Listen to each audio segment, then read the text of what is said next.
Hi, and welcome back to Integrating Technologies. This is the Week 2 overview, so let's get started. Okay, this week is going to focus on social media and developing your own personal learning network through various social media tools. Now, I have these divided into two categories. One is popular social media. There are some videos in here. I'll show you very quickly. The first series of videos is going to the first video is actually going to talk about YouTube and YouTube filters. But the next series is going to talk about Twitter. Twitter, in my experience, is a very particular taste. People either really like it or really don't like it. But if you haven't used it and you're interested in exploring it, the videos are there. Also Pinterest, which is very, very popular among teachers as a way for finding online resources, lesson plans, ideas, etc.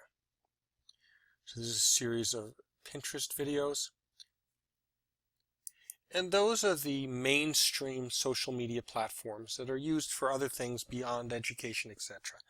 Now, I have a second set of resources that bear looking at, and they focus on social media that is dedicated to education.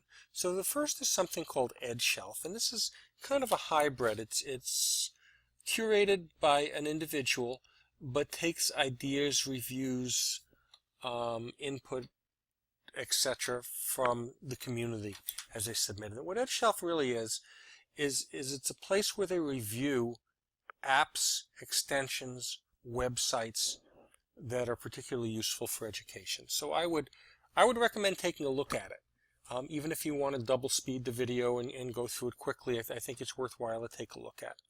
Second is Pearl Trees. This is a way to organize your own information online, so it's an alternate way to bookmark, but it's a social site, so you can share this out with the world. You can also mine other people's resources that they've put together. A couple of videos on that. There's one called EdWeb, which is really a nice place. It's a community for educators. And what you can do in this community is you can basically create a community. So you create your own community within a larger community dedicated to a certain topic. So one example might be, let's say that I was interested in digital citizenship. I could create a community for that, and if I can interest other people to join it, we have a community that produces resources. Now, in most cases, most people, because there's a fair amount of work to do that, don't wind up creating a community, they wind up joining an existing community. So what these communities basically do is they put on webinars and provide resources. They have chat functions. Certain aspects of EdWeb are more used and I think more valuable than others, but definitely worth looking, especially if you're interested in some PD and webinars. Google Communities, another environment where you can create a community that revolves around a particular topic. So certainly can be an educational topic. You can join one that already exists, or you can create your own. And a suggestion when this class ran previously was, instead of watching all videos all the time, that maybe there could be an alternate activity. So the alternate activity is described here. Just click the link and it will explain to you what you can do as opposed to the other project. Okay, those instructional videos all relate to the weekly project. So you can see that there's a Twitter option, a Pinterest option, EdShelf, Pearl Trees, EdWeb, Google Communities, and this social media research. Okay, so this is that alternate activity. So you can pick any one of these, watch the appropriate videos, do your own exploration, etc., and then come in here, and it's going to give you directions on what you need to do, and it's also going to give you the assessment criteria. So when you're done, whatever your product is it's going to wind up in this Integrating Technologies folder so that it can be viewed and assessed. Okay, the activity for the week is one called Meet Your Classmates. And basically, I've shared out a Google Doc with you, and it's for everybody to add their own bios, their own very short paragraph about who they are.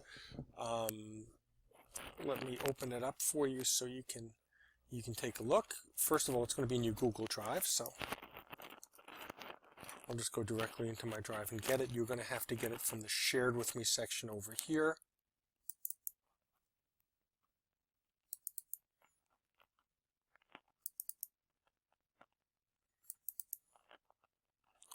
And there it is. So you can see what we've got here is directions up at the top. You're just going to access the file. There's a sample bio that I've put there, so you're going to add your own name down here. You're going to write a bio, you're going to include a picture, and follow these directions up at top.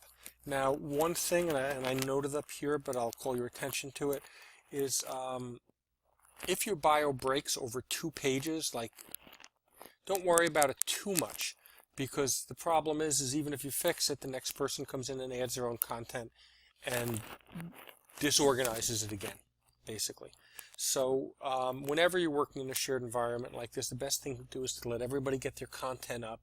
And at that point, when everybody is done, I'll clean up the file and I'll make it look good. You would assign one person to do that, so we're not stepping on each other. So that's the Google Docs activity. There are some additional resources listed here. But basically the 2 things that you need to do for this week are the social media assignment and the Meet Your Classmates assignment. Okay, as always, email me if you have any questions or if you run into any problems so that we may work through them.